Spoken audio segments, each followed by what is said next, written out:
Está começando Virou uma Chave, um bate-papo semanal de 4 atores que estão ensaiando uma peça e resolveram criar um podcast para conversar sobre a vida. Eu sou o Leandro Pérez. Eu sou Suzana Oliveira. Eu sou o Diogo Matos. E eu sou a Vanessa Balsalobre. E o nosso tema de hoje é um tema bem delicado. Ele fala sobre o que você faz da vida mesmo? Ou, mas trabalhar mesmo, você trabalha com o quê? Ou ainda, quando eu vou te ver na TV... se você ainda não adivinhou, eu posso descrever de um jeitinho mais bonitinho, vai. Falaremos daquelas pessoas que mais ralam nessa vida, mas que têm a mais linda e deliciosa das profissões. Ainda não? Gente, então bora falar sobre o que a gente gosta mesmo? Bora falar sobre ser artista de teatro. Mas e aí, se não der certo, o que você vai fazer da vida? Ai, socorro. Você é ator, mas nunca te vi na Globo. Você faz filme mesmo, assim? Você tá com alguma peça agora pra eu ver? Mas e se eu pedir pra você chorar? Chora aí. Você chora? Você consegue chorar? Mas você não é artista, tá tímida? Ai, eu amo essa é a clássica. Eu ouvi muito. Socorro! Socorro, ó vida. Sério. Quando a gente definiu esse tema, eu pensei numa coisa que todo mundo parece que sabe que é o teatro, muitas pessoas têm admiração pelo teatro, porém, todas as vezes que eu entrei em cartaz, alguma pessoa, no final de um espetáculo, falou assim, é minha primeira vez num teatro. Como esse ambiente pra gente é normalizado, a gente vai ao teatro sempre, é nossa subsistência, às vezes financeira, às vezes emocional, mas como muita gente nunca foi ao teatro. Aqui em São Paulo é uma das cidades com mais peças de teatro em cartaz no mundo, assim, uma das 3 cidades no mundo que mais tem espetáculos em cartaz e muitos deles gratuitos. E tem muita gente que não sabe. Então, isso sempre me emociona. A pessoa nunca foi ao teatro, ela pensou numa roupa pra sair de casa, ela pegou o transporte público, vai pagar um estacionamento, pagou um ingresso e foi assistir. E depois que termina, ela vem e dá um abraço, assim. Isso sempre me pega. É uma das coisas, assim, que me marcam muito. Qualquer peça que esteja fazendo, seja uma peça infantil, uma peça adulta, sempre tem uma pessoa que fala, é minha primeira vez. Isso me emociona também, assim, essa coisa de pensar na pessoa que veio me ver e pensar nesse preparo mesmo, assim. E o que você falou, assim, de a pessoa escolheu a roupa. Muita gente vê o teatro como um lugar, assim, de que eu preciso me arrumar com uma roupa de gala, com, né, por essa distância, porque eu imagino que é isso, né? O prédio teatro, ele por muito tempo foi um lugar muito chique mesmo, assim, né? Que poucas pessoas iam, enfim. E tem uma galera que ainda tem esse pensamento distante, assim. Tipo, isso não é pra mim. É, uma coisa que Coisa não faz elitizada, parte, né? sim. Nossa, você faz teatro? Que chique. Sim, aí eu, chique, amor. Chique Aí eu mesmo. fico pensando... Mas o passeio teatro, assim, é visto como inteligente, sabe assim, cult e também elitizado. Que é mesmo, mas é isso, tem muitas programações gratuitas, né? Ainda bem, né? Porque os preços dos teatros ultimamente, voilá. Se for assistir um grande musical, assim, tá difícil, né? Ainda mais quem não tem carteirinha, nossa, tá bem caro. Pensa que tem ingresso de, sei lá, R$180. Vai uma família, não vai conseguir. Não vai. E vai dar um salário mínimo só de estacionamento e teatro. Então, mas é mesmo assim, se eles não cobrarem esse valor, eles não conseguem pagar os valores da produção, porque é muito caro alugar um teatro. É muito caro. Porque assim, nós precisamos nos produzir. Então, às vezes entra um dinheiro de patrocínio, às vezes você pode ter acesso a alguma lei de incentivo, mas a maioria dos atores que eu conheço, eles se produzem. Então, a gente tem que ligar no teatro, pedir orçamento, emitir nota. Tem toda essa questão logística, é a gente que faz. E, gente, é muito caro. É muito caro um teatro. Exato, e ainda mais nessas produções tipo Broadway. É muito caro, porque é muito caro trazer pro Brasil, é muito caro produzir aqui, e aí os ingressos vão ser caros, porque tudo é caro. É caro, mas é mais barato do que ir pra Nova York, né? Ai, gente, tem essa coisa que pega também quando a gente fala de leis, essa coisa desse governo que passou e as pessoas questionando, né, essas questões de lei, e muita gente desavisada falando sobre isso. isso, né? Isso me deixa muito triste, porque o mundo das artes gera muito emprego. Gera muito emprego. As pessoas esquecem que num show, numa peça ou num filme, tem muita gente trabalhando. Não é só o ator que tá lá dando a cara pra bater e aí o ator saiu, que leva o nome da coisa, porque é mais famoso e pra conseguir... Mas tem o pipoqueiro da porta que toda sessão... Exatamente. Tem o mercadinho pipoqueiro, da tem... esquina ali, ele fatura. Não, tem o diretor, tem o iluminador, tem a pessoa que vai pegar o dinheiro na bilheteria, tem a pessoa que vai iluminar, tem a pessoa que vai limpar o palco, limpar o banheiro do teatro. Então, assim, a pessoa que vai costurar o figurino, que vai produzir os adereços da peça, que vai pensar a logística de tudo. Então, assim, é muita gente trabalhando. O carreto do cenário. O carreto do Carreto, cenário. a gente tem um refletor, por exemplo, ele precisa da gelatina, que é o que dá a coloração. Então você tem que ir na loja, lá na Santa Efigênia, que vende. É uma cadeia produtiva que as pessoas parece que não conhecem sobre isso, né? E também muita gente nem quer conhecer, né? Di, o que é um refletor? Quando você for ao teatro, você vai ver que tem aquelas luzes bonitas que iluminam os atores. Elas não são luzes convencionais, elas são luzes bem mais caras. As lâmpadas, elas custam uma grana bem alta. E para você colorir o palco com luzes, por exemplo, azuis, para deixar o palco como uma noite, você precisa colocar uma gelatina, que é um filtro, parece um papel celofane. Só que não pode ser um papel celofane porque ele pega fogo. Ah, gente, bombeiro. É caro. Seguro de incêndio. E daí a pessoa vira e fala assim, nossa, o orçamento daquela peça é 500 mil reais. Dá a impressão que o ator principal pegou esses 500 mil reais, foi pra, sei lá... Noronha. Foi pra Noronha e tá gastando. Exatamente. Comprou. E não que tá empregando, sei lá, 100 pessoas. Tirou um ano sabático. E foi que morar em essas 100 Paris. pessoas estão ganhando mal ainda. E o que você falou, vai pra além do teatro, né? O pipoqueiro, o mercado da esquina. O cara do estacionamento. Exato, estacionamento. Então tudo vai girando, né? E pensando um pouco de plateia, eu queria falar um pouquinho sobre as plateias diferentes. O artista de teatro percebe em cada sessão, mas quando você tá indo ao teatro, você nem imagina isso. Que é, cada sessão tem um conjunto de pessoas que formam uma plateia. E cada plateia é muito diferente uma da outra. Cada sessão é única, né? Por conta disso. E tem até um comentário assim, hoje a plateia tá boa. Que é quando a plateia tá jogando com a gente, assim. Às vezes você tem aquela piada que você sabe que é a sua piada certeira. Você vai conquistar a plateia. Você joga a piada. Ai. Plateia assim, gelada. Dali pra frente, broxou. Mas o resto da peça... Daí, pensando, o que eu faço? Em um microsegundo passa um monte de coisa na nossa cabeça. Que é, será que eu mudo o ritmo do que eu tô fazendo? Ou não, me atenho ao que eu ensaiei e uma hora vai entrar, realmente a plateia não tá curtindo. Ou eu tento dar uma volta. Então, são pequenas decisões que a gente tem que ter e é muito rápido na cabeça e no corpo, né? Você É imagina muito louco. o momento que eu vou salvar essa peça. Porque tem dia também que a gente tá de saco cheio, tá com, sei lá, com o pé torcido, Ou com dor encravada. de cabeça, ou encravada, tendinite, dor de barriga. Gente, o que é fazer uma peça com piriri? Eu já tenho esses históricos de eu fico muito nervosa, eu tenho que ir pro banheiro antes de começar a peça. Mas aí, ok, entrou em cena, passa. Só que já rolou de não estar num dia bom. E aí você ter que tomar Floratil e Mosaic, tomar aquela coisa pra entupir, tomar Coca-Cola, comer biscoito de polvilho e rezar.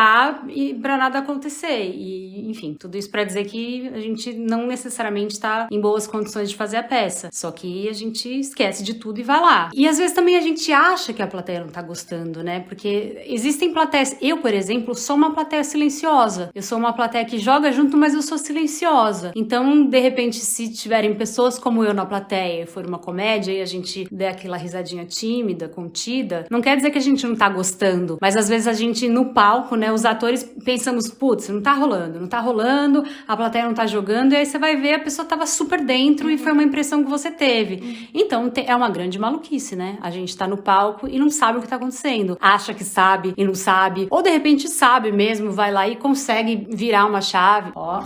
Caraca, virou. Virou uma chave e resolver as questões. Porque assim também, como tudo acontece na hora, imprevistos, gente, milhares, né? Tipo eu que quase caí do palco uma vez.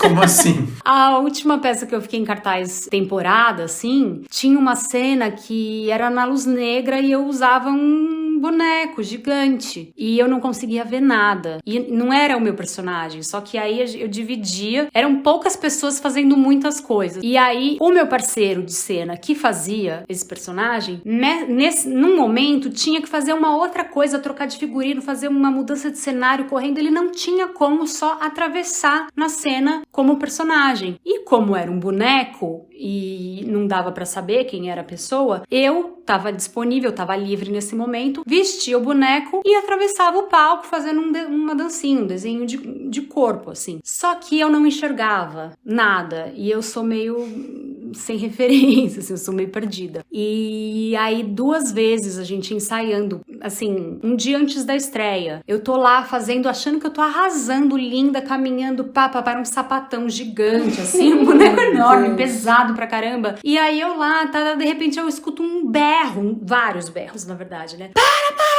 Eu falei, o que tá acontecendo, gente? Acende! Aí vem alguém correndo e me agarra. Eu tinha que andar numa linha reta, só que eu fui entortando pra esquerda. Eles gritaram, eu tava com o pé pra despencar de boca do palco. Gritaram assim, no limite. Eles viram que eu não ia parar. Para, e me seguraram, assim. Mas eu ia estatelar no chão. Eu ia me arrebentar, assim, de um jeito que eu não sei o que ia acontecer comigo. Aí na segunda vez que isso aconteceu, eu falei, não, tá, eu já entendi que se eu não tiver conseguindo ir pra linha reta, eu vou jogar sempre mais pra direita, porque aí alguém me salva na coxinha e eu não caio do palco. Ai, gente, várias histórias, né? Imprevistos. Sim, vocês falaram de não conseguir pegar o tempo pra... Quer dizer, que a plateia não ri, né? Quando você dá a piada, a plateia não ri. Comigo já aconteceu. Ao contrário. Primeira vez que eu subi no palco pra fazer uma apresentação do curso de teatro que eu fiz, tava muito nervoso. Era a primeira vez que eu estava subindo no palco. Eu e minha dupla teve a brilhante ideia de escolher Plínio Marcos pra fazer Quando as Máquinas Param. E assim, difícil. É um drama, né? Uma peça densa. E eu não ia conseguir fazer o personagem, era difícil. Era um cara heterossexual que tem suas questões do dia a dia, trabalhador. Tinha acabado de fazer 18 anos, tava ali toda linda, né, no palco. E aí eu falei assim, meu Deus. Não, assim, hoje eu tenho esse pensamento. Mas antes eu tava ali tentando dar o meu melhor. Eu dei o meu melhor. Só que hoje em dia eu falo assim, onde você estava com a cabeça pra fazer isso? Mas tudo bem. Aí chegou o dia da apresentação, tava ali nervosíssimo. Eu lembro de olhar pro meu pé e os meus dedos estarem balançando sozinhos. Sem eu... Aquela tremedeira básica muito, que você não controla. Muito. E aí a primeira apresentação, né, gente? Sempre horrível. Quer dizer, pelo menos pra mim foi um fracasso. Aí eu subi no palco, dava o texto e era tipo um texto denso, pesado, assim. Ele tava pedindo pra ela tirar o filho. Era uma situação, assim, mais... não tinha risos. Toda vez que eu dava o texto, alguém ria na plateia. Toda vez que eu falava uma coisa, alguém ria e aí puxava uma risada. E, assim, foi a cena inteira, né? Curta, mas foi a cena toda. Eu saí, assim, reprovei. Reprovei. Porque eu tô fazendo um drama, as pessoas estão rindo da minha cara, eu reprovei. Eu fiquei desesperado, mas aí depois eu conversei com os professores, e aí eles me acalmaram, falaram, não, calma, também não é assim, tem plateias e plateias. Eu era muito, assim... Tinha que ser um riso nervoso. Um riso nervoso.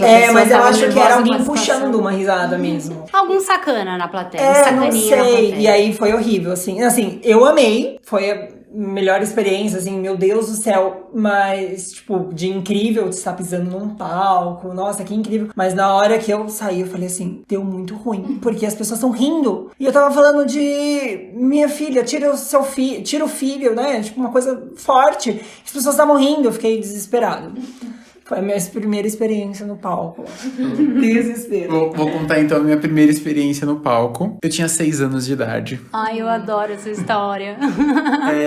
Eu acho que a escolinha, como tinha que ter aquelas apresentações de final de ano, devem ter olhado assim, quais são as crianças que dão menos trabalho? Falar, o Diogo, que ele é quietinho e tal, vamos chamar o Diogo. Então não é que eu quis fazer, eu fui intimado e era Chapeuzinho Vermelho. E daí na hora da distribuição dos papéis, eu fiquei muito triste. Eu fiquei arrasado. Porque a professora virou e falou assim, você vai fazer o Lobo Mau. E eu queria fazer ou o Caçador ou o Papai Noel.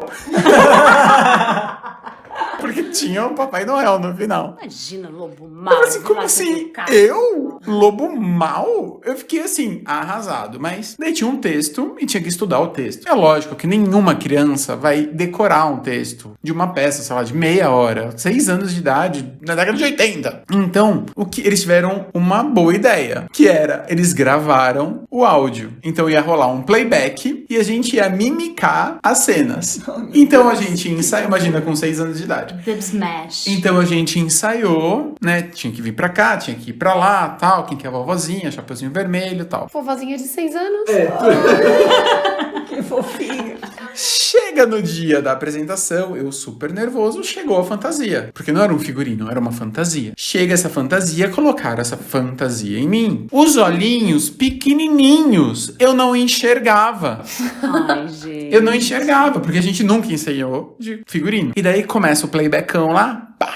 E daí tem que ir mimicando, chega a hora que o lobo mau vai assustar a vovozinha. A hora que eu assusto a vovozinha faz bum! E eu tenho um vídeo disso. Ai, Eu com a mãozinha assim, bum! Levantando a mão, a vovozinha solta as coisas que ela tinha de figurino, que era chale, touca e óculos no chão, sai correndo e eu não sabia, tinha um palco inteiro pra procurar o que ela tinha deixado no chão e eu não enxergava. Então eu abaixava com a mão o nariz, ficava procurando onde estavam as coisas. E isso, playback. Vou vestir esse chale Você sem chale algum. Essa. Você não faz ideia onde tava o chale. e esses óculos. E eu procurando, e eu escutava a plateia. Porque tinha uma criança procurando uma coisa e a Chapeuzinho já tava chegando. E eu tinha que me vestir de vovozinha. Deve ter sido muito delícia de assistir essa cena. Daí eu Maravilhosa. achei a touca coloquei de qualquer jeito, o chale de qualquer jeito, eu olhei pra coxia, as professoras, senta! Eu tinha que sentar, que ia continuar a cena. Daí eu sentei lá na cadeirinha, que era a cama da vovozinha, tal, e a galera, e eu tô sentindo que tem alguma coisa incomodando o meu pé. E a galera, chega a Chapeuzinho pra fazer a cena e a galera rindo. Quando eu percebi, o óculos enganchou. Eu tava descalço. O óculos enganchou entre os meus dedos e ele ficava vibrando e todo mundo rindo. Bem, teve a cena, o caçador foi lá, me matou, chegou o Papai Noel.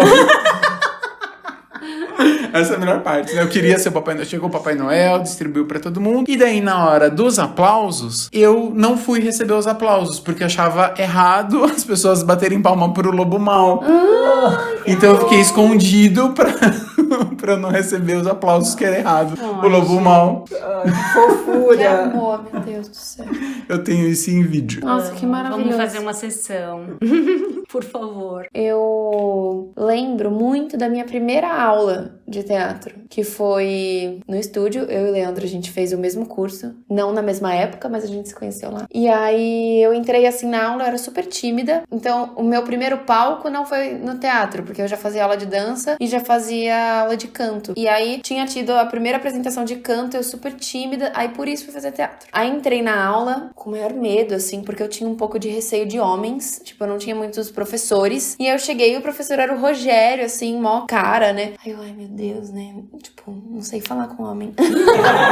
Eu com 12 anos, né, assim, não sei conversar com ele e tal. Só que assim, foi maravilhoso, ele foi maravilhoso, nossa. E eu lembro que tinha vários adolescentes, assim, né? E o Rogério tinha muito de falar assim, ó, não deixa ela sozinha, não deixa ele sozinho. Tipo, quem chegasse tinha quase que uma missão de você receber aquela pessoa, assim. E eu achava isso muito legal do estúdio, que era assim, todo mundo que chegava era muito bem recebido e a gente sabia receber as pessoas, tipo, no primeiro dia já como parte daquele lugar, assim, porque eu acho que isso de eu sou aluna e eu recebo essa pessoa, então eu sou responsável por essa escola também, né, assim, por como essa pessoa chega nessa escola. Hoje, olhando por esse lado da educação, né, assim, é maravilhoso, assim, eu fui muito bem recebida no estúdio e a minha vida começou a se transformar, assim, então eu acho muito legal ter começado a fazer teatro na adolescência, porque era um momento, né, eu acho a adolescência um momento bem conflituoso, assim, de descobertas e afins, então foi muito mais fácil passar por esse momento estando no teatro. E a primeira apresentação foi com a turma do Teens, né, dos adolescentes, e eu fiz uma vizinha fofoqueira, então foi ótimo. Eu tinha nessa idade, assim, 12, 13, né? E aí eu tinha uma parceira de cena, assim, sabe? A dupla de vizinhas fofoqueiras. E aí eu amei fazer e nunca mais quis sair, né? A Van falou do Billy Elliot em algum episódio, quando tá terminando o filme e perguntam pra ele o que você sente quando você dança, e ele fala, eu me sinto como se fosse eletricidade. Então, eu me sinto muito assim no palco. Eu fico muito nervoso antes de entrar em cena. Quando eu entro em cena, eu acho que ele tem uns 30 segundos de, sei lá, uma calibragem, que é saber se a voz tá entrando no lugar certo, se eu tô dando texto no lugar certo, mas depois, sei lá, desse 30 segundos, 1 minuto, tudo se transforma, parece que tem uma suspensão no tempo e no espaço, e é o espaço mais confortável que eu já senti na vida. Sim. Exatamente.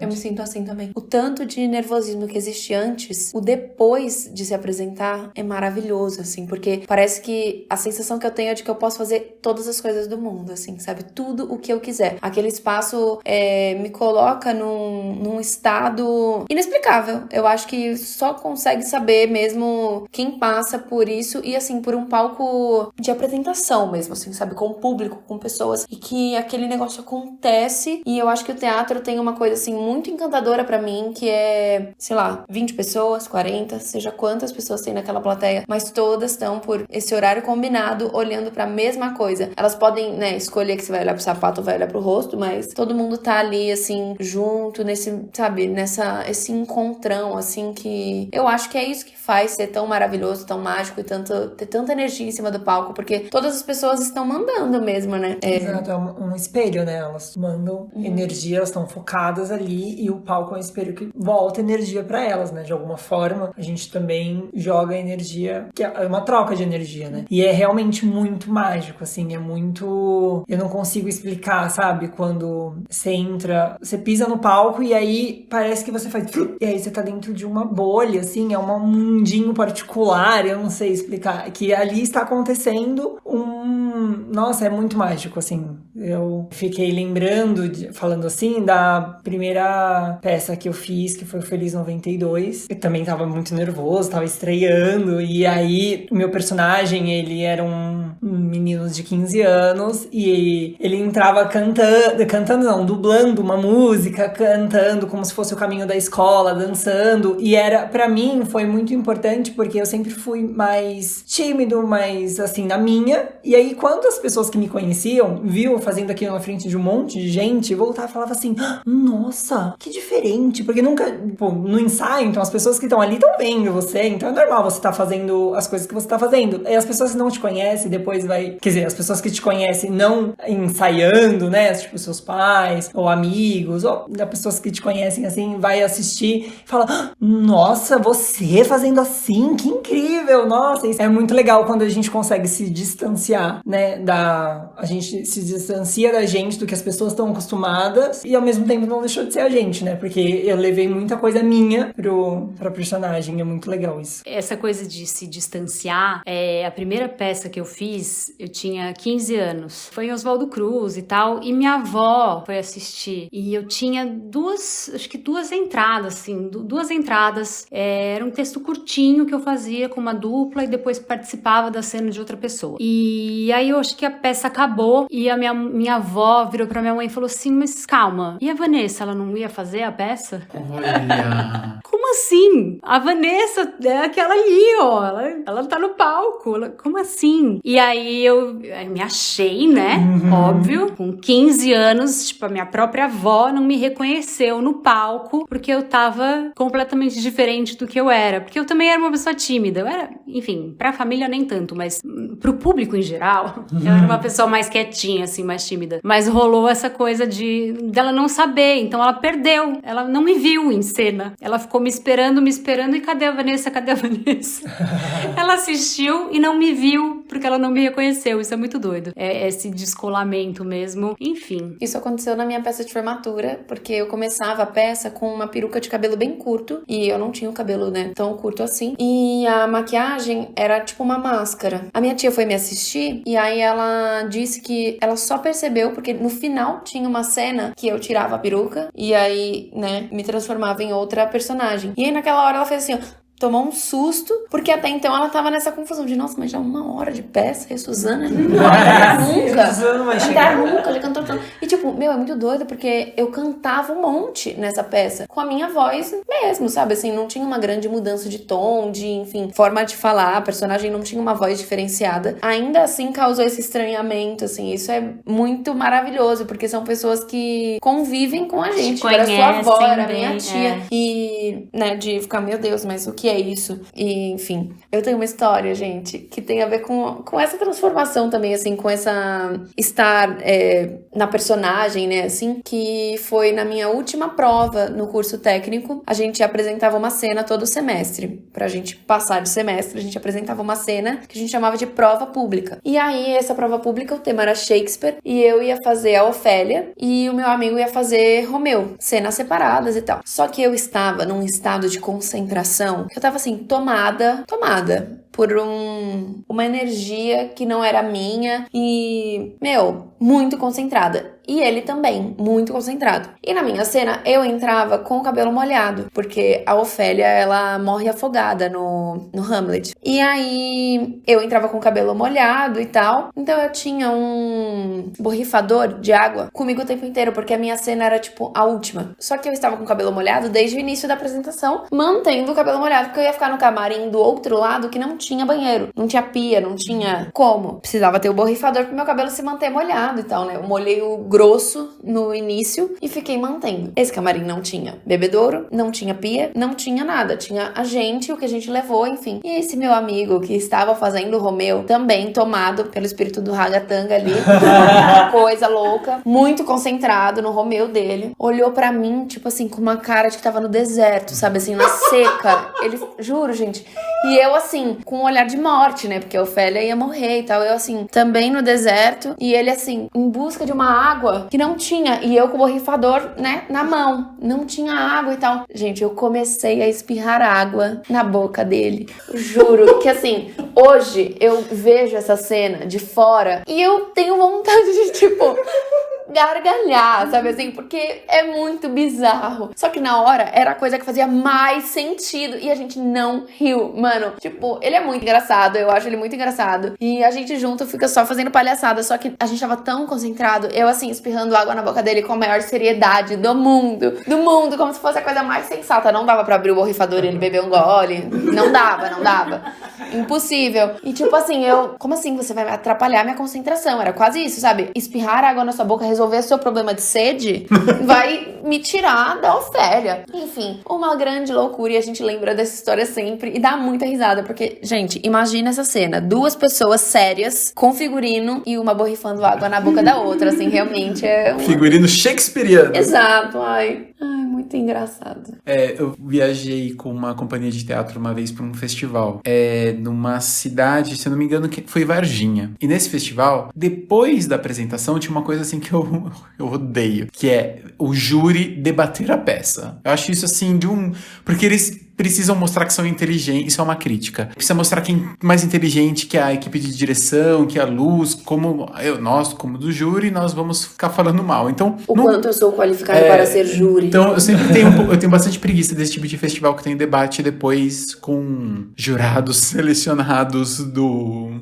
panteão do teatro. Beleza. E nesse dia, a peça realmente não estava rolando muito bem, assim, você tá acostumado a fazer num palco, vai chegar em outra cidade, as coisas estavam meio que dando errado. E uma das atrizes tinha uma cena ali em que ela tava numa maca, que essa maca era uma improvisada com a bandeira do Brasil e ela passava pela plateia. A maca desfez e ela caiu em cima do braço dela. Ela se machucou, isso no meio da peça. Em outro momento da peça, tinha umas bobinas gigantes assim, que se usava na peça e no deslocamento de uma dessas bobinas, ela caiu, prensou o pé dela na unha dela. Então assim, ela tava em estado de calamidade pública. Terminou a peça, o júri começou a malhar a peça. Beleza. Quando a gente foi pro camarim, essa amiga tava chorando. Eu falei, calma, eles estão falando demais, calma.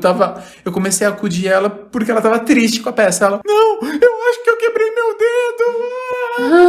Daí, eu comecei a olhar pra ela, ela tava desesperada. Daí a gente improvisou um torniquete com um rímel, pegamos a van... foi uma zona. Foi uma zona. Torniquete com rímel, né?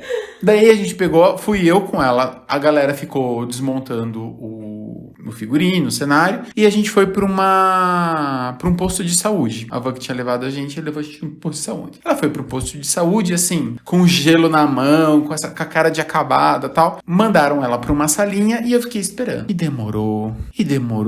Meu Deus do céu, será que aconteceu alguma coisa e tal? Passou, sei lá, umas 2 horas. A galera já tava esperando pra voltar pra São Paulo. Quando ela sai, vamos entrar na van e vamos embora. Mas o que aconteceu, amiga? Não, entra na van e vamos embora. Entramos na van, ela, gente, vocês não sabem o que aconteceu. Ela tava com a mão enfaixada, né? Daí, eu luxei o braço, eu luxei a mão, tô com problema vou perder a unha e tal, mas você tá bem? Tô bem. Mas por que a pressa? Me levaram pra uma salinha e veio um assistente social conversar comigo. E como ela tinha chorado muito, o rímel todo tinha escorrido na cara, então ela tava com o olho todo preto. O assistente social chegou e falou assim: a violência doméstica é um problema na nossa sociedade. Você pode contar tudo o que aconteceu com você. Não, que violência doméstica? Eu tava numa peça de teatro. Não, a gente tá aqui junto, do seu lado. É uma segunda peça que ela passou. Não precisa mentir, não precisa... Quem que é aquela pessoa? Quem é aquele homem que está lá fora com você? Socorro! Gente, o Diogo foi 2 personagens num único dia. Mano, eu lembro disso. Eu falei, mano, porque era muito inverossímil pra pessoa que tava lá atendendo que uma atriz de teatro chegou toda esbugalhada lá. Sim. Ai, gente, mas você não foi preso, né, Não, tô aqui de boa. Não rolou a Lei Maria da Penha pra você. Eu lembrei disso daí que você falou assim, esse dia a apresentação tava dando tudo errado. Existe a maldição do segundo dia, né? Vocês acreditam? Eu ia falar disso. Gente, Olha, às vezes acredito. nossa, eu acredito muito, assim, todos os meus segundos dias foram os piores, assim. E existe uma maldição, gente, que a gente fala, assim, que toda segunda apresentação, né, a apresentação depois da estreia, ela vai ser ruim, obrigatoriamente ruim. Coisas vão dar errado, atores vão esquecer o texto, pessoas vão passar mal, algo do tipo, alguma coisa vai acontecer, a música não vai entrar na hora, a luz não vai acender, e essas coisas acontecem de verdade, acontecem, assim, mesmo, pelo menos nas minhas experiências, rolou.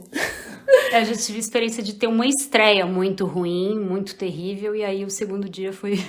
Mais sussa. Acertou.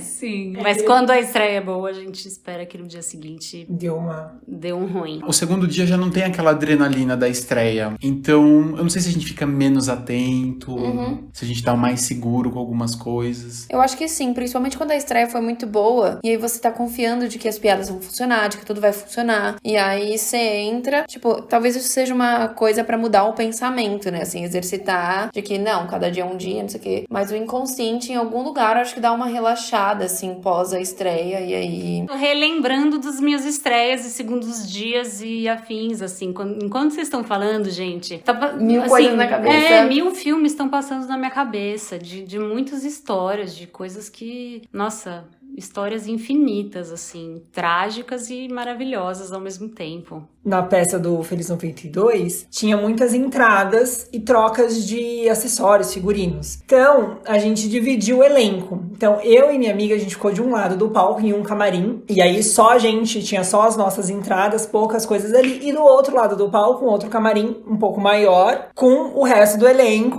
Nessa peça entravam 2 araras. Um lado da arara era um supermercado e o outro lado era uma locadora. Então, tinha várias fitas VHS nessa locadora. Então, entrava pela coxia e, assim, o camarim era minúsculo. Era eu, a minha amiga e a arara. E a contra-regra, assim, muito, quase...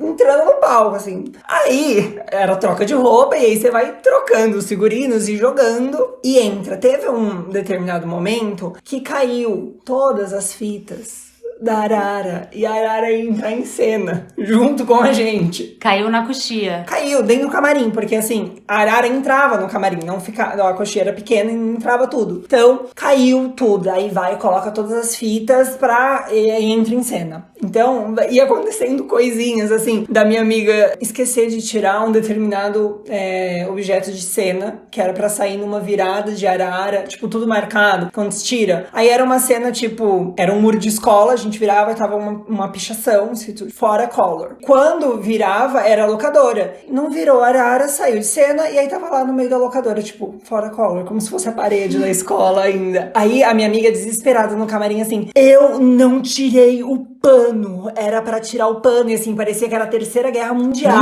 Não tiraram o pano, quer dizer, era pra tirar, né, mas assim, foi desesperador. E aí ela começava, teve um outro momento que ela começou a se desesperar, porque ela ia entrar em cena, não achava uma carta, e ela tinha que tirar o sutiã, trocar de roupa, ela tinha que tirar o sutiã, colocar um vestidinho e achar uma carta. E aí ela se atrapalhou, e era só nós dois no camarim, então tava tudo escuro, não podia acender a luz, eu atrás de uma carta, a contra-regra atrás da carta também, e eu tentando atirar o sutiã dela e colocar o vestido. E não achei uma carta, arranquei o sutiã dela, arrancou, jogou. Aí eu fiz, amiga, não tem carta. Rasguei um papel e fiz, finge que isso é a carta. Ela foi entrar em cena, a contra-regra fez a carta. Aí ela pegou e saiu correndo. O que é contra-regra? Contra-regra é a pessoa que fica auxiliando a entrada e saída de cena dos objetos ou de fechar a cortina. Então ela tá ali auxiliando no funcionamento da peça. Então troca de cenário, ela ajuda a Achar uma carta. a achar uma carta, objetos de cenas perdidos. Então é isso. E, nossa, foi desesperador, mas assim, foi dando tudo certo. Mas parece que, no momento que isso tá acontecendo, parece que É o fim do mundo, é o exatamente. fim do mundo. Porque a peça é um mundinho, né? Assim, de Exato. um tempo ali controlado. Nossa, eu acho que você definiu bem, Su. É isso mesmo. A magia do teatro tá nesse tempo e espaço que nunca mais vão se repetir. As coisas que acontecem numa peça de teatro são únicas. Então, por isso que tudo é tão especial e por isso que a gente se emociona falando. Nossa, eu gostei muito de fazer esse episódio. Pessoal, pra gente finalizar, a gente vai destrancar uma dica. Eu quero começar destrancando um canal no YouTube, que é o canal Entre Planos. É de um rapaz chamado Max Valarezo. Ele é muito legal, é um crítico de cinema muito doce e o modo como ele analisa os filmes e ele faz vídeo ensaios é, assim, de explodir a cabeça. Vale muito a pena. Entre Planos. A dica que eu vou destrancar hoje é uma peça de teatro. Ela chama O Dilema do Médico. É uma peça linda, com um elenco maravilhoso. A peça fala de um médico que acredita ter descoberto a cura para tuberculose. E no seu consultório ele só vai conseguir tratar mais um paciente. E aí ele fica entre um jovem artista, de uma índole meio duvidosa, e um senhor médico que já é amigo dele, que ele é um senhor muito modesto, fofinho. E então ele fica nessa dúvida. E esse doutor, ele se apaixona pela esposa do pintor. E aí rola toda a trama. E é uma peça muito, muito boa. Vale muito a pena assistir. Está em cartaz no auditório do MASP até o dia 26 de março. E essa é a minha dica. A dica que eu vou destrancar hoje é um filme chamado Madalena. Foi dirigido pelo Madiano Marchetti, um diretor jovem, recém-saído da USP. É um filme muito bom que conta a história da Madalena, que é uma mulher trans e que foi encontrada morta. São algumas histórias paralelas e é uma maneira de... Foi um filme muito premiado fora do país. Ganhou aqui, acho que um Festival Mix Brasil, talvez. Tá na Netflix. É um filme que conta de uma maneira muito delicada o cotidiano de uma mulher trans, além de mostrar as paisagens do Mato Grosso, que são pouco mostradas no cinema nacional, e acho que vale a pena. A minha dica é um livro de poesia que se chama Eu Destilo Melanina e Mel, da Upili Tisala, e ela é uma autora que ela é socióloga, ela é do Malawi, e são poesias bem curtas sobre os sentimentos das mulheres negras, assim, de como se relacionam, enfim, esse sentimento ligado às relações amorosas mesmo. Então, é muito lindo, são poemas bem curtinhos e, enfim, marcantes, assim. Foi uma leitura rápida e que eu adorei. Então eu acho que é isso. Nosso episódio está chegando ao fim. Se você quer enviar alguma sugestão de tema, pode escrever pra gente no direct, no Instagram, @virou-uma-chave. A gente aceita sugestão de tema, ou então quiser mandar algum comentário sobre algum episódio, a gente tá aberto. E depois a gente vai gravar um episódio pra falar sobre os perrengues de ser artista de teatro, que hoje a gente falou das coisas positivas, a gente tem que falar das dificuldades também. E vão ao teatro, gente. Beijos! Beijo! Beijo. Tchau e... Tchau!